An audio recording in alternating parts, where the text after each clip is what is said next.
कि हमारे आमाल जो हैं ये उस क्वालिटी के हरगिज़ नहीं हो सकते कि जिस तरह की अल्लाह ताला की हम पर नेमतें हैं, जिस तरह की अल्लाह पाक के हम पर फ़ज़ल हैं, जिस तरह के अल्लाह पाक के हम पर इकराम हैं, हम पर इनाम हैं, हम पर मेहरबानियाँ हैं, उनके बदले में इन आमाल को रखा जाए तो ये आमाल इस काबिल नहीं। हाँ, अलबत्ता ये कि अल्लाह ताला अपने फजल व करम से हमारे इन आमाल जो हैं इनको अपनी बारगाह के अंदर मकबूल व मंजूर फरमाएगा। और ये बात वो हस्ती फरमा रही है कि जिस हस्ती के बारे में अल्लाह पाक ने कुरान करीम के अंदर इरशाद फरमाया, लियग़फ़िर लकल्लाहु मा तक़द्दम मिन ज़ंबिका व मा तअख़्ख़र, सूरतुल फ़त्ह के इब्तिदाई आयात के अंदर अल्लाह पाक ने इरशाद फरमाया है कि इन्ना फ़तहना लका फ़तहम मुबीना, हुजूर हमने आपके लिए फ़तह मुबीन तैयार फरमाई है। फिर आगे चल कर फरमाया लियग़फ़िर लकल्लाहु मा तक़द्दम मिन ज़ंबिका व मा तअख़्ख़र, ताकि अल्लाह ताला आपकी पहली गलतियाँ और आपकी पिछली गलतियाँ जो हैं उनको अल्लाह ताला उनको ढांप दे, उनकी अल्लाह पाक मग़फ़िरत फरमा दे। यहाँ ये बात भी याद रखें कि ये मग़फ़िरत का लफ्ज़ जो है ये गैन फ़ा और रा के मादे से बना है। गफ़र, गफ़र लफ्ज़ है, इससे ये बना है। और गफ़र का माना होता है ढांप लेना, किसी चीज़ के ऊपर पर्दा डाल देना। और मुराद इससे यहाँ ये है कि देखिए ना, आप मसलन दुकान पे आप जाते हैं तो आप जिस क्वालिटी का सौदा लेते हैं उसी क्वालिटी के पैसे आप देते हैं जी। और चीज़ें जो होती हैं जिनको आप ख़रीदना चाहते होते हैं उसमें क्वालिटियाँ होती हैं, कोई जो है वो बहुत आला क्वालिटी की है, कोई इससे कम है, कोई उससे कम है, कोई उससे कम है। तो उस वक्त आप चीज़ तो वो ले लें कि जिसकी क्वालिटी सबसे ऊंची है, मगर जब पैसे दें आप तो पैसे आपके पास पूरे ना हों। और जो दुकानदार है वो यूं समझिए कि वो आपके साथ मेहरबानी करे और आंखें बंद करके तो वो कहे जो आपके पास है ठीक है वो दे दे, और वही कबूल कर ले, वही ले ले। तो ये एक मैंने मिसाल दी है समझाने के लिए।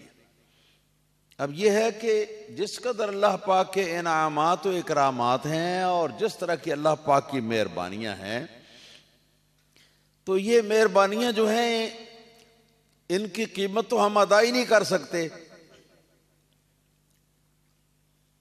एक ऑक्सीजन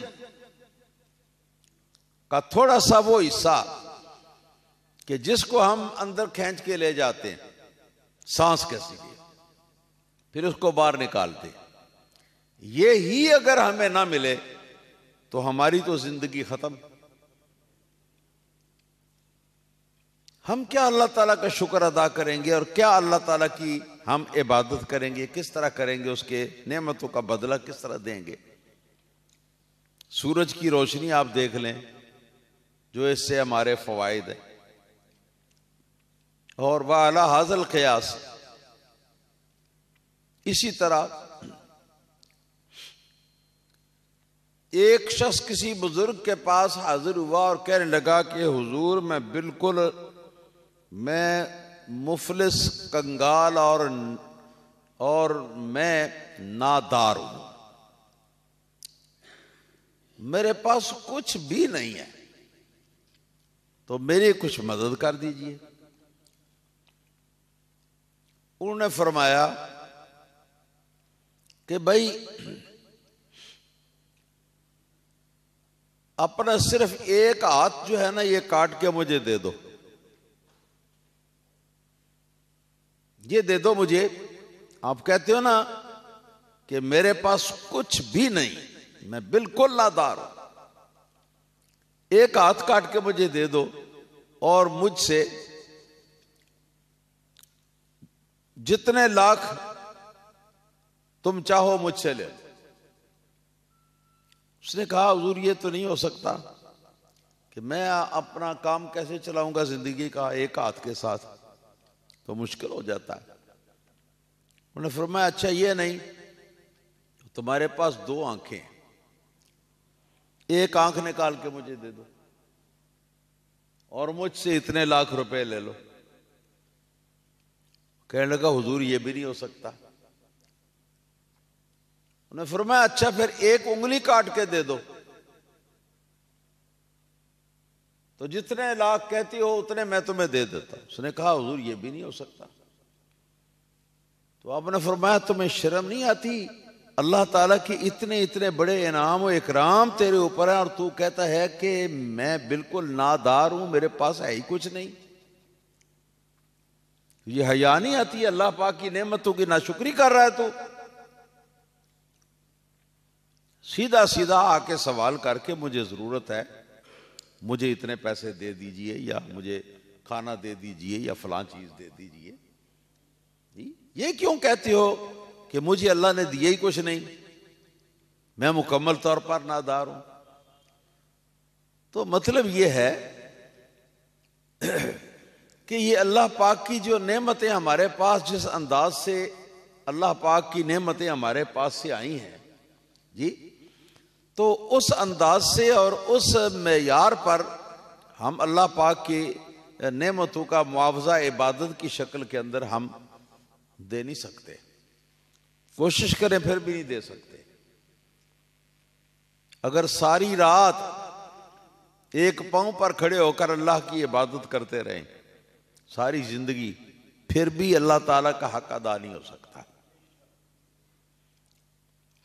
देखा नहीं, आप सोते हैं रात को तो आप सो जाते हैं और जिस्म के अंदर सांस के जरिए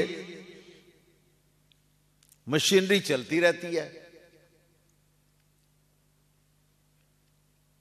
सांस के जरिए से जिंदगी जो है वो बाकी रहती है। खून की गर्दिश जो है वो जारी रहती है।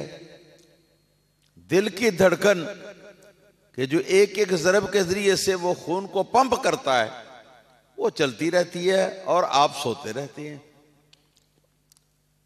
तो सच तो यही है, फबी अय्यि आलाई रब्बिकुमा तुकज़्ज़िबान। अल्लाह ताला की केड़ी के कौन कौन सी नेमत जो है उसको हम झुटलाएंगे।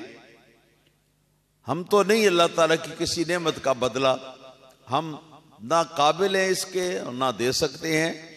बस सिर्फ ये है कि जो टूटा फूटा अपनी तरफ से नीयत अपनी ठीक रखें। और इस मौका पर सहाबाए किराम ने एक मकाम पे आता है कि नबी पाक सल्लल्लाहु अलैहि वसल्लम की जब ये बात सुनी तो सुनकर तो वो नहायत मगमूम हो गए।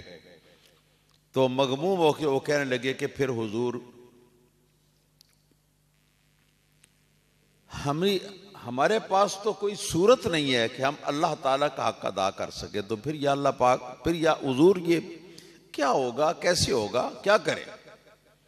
तो सरकार दो आलम सल्लल्लाहु अलैहि वसल्लम ने इरशाद फरमाया कि इअमलू मस्तताअतन, अपनी ताकत के मुताबिक, अपनी इस्तिताअत के मुताबिक अल्लाह ताला की बंदगी और अल्लाह ताला की इबादत जो है वो करते रहो। फिर उसमें जो कमी कोताही होगी अल्लाह पाक वो माफ फरमाएगा, अल्लाह पाक दरगुजर फरमाएगा और अल्लाह पाक उसे कबूल फरमा लेगा।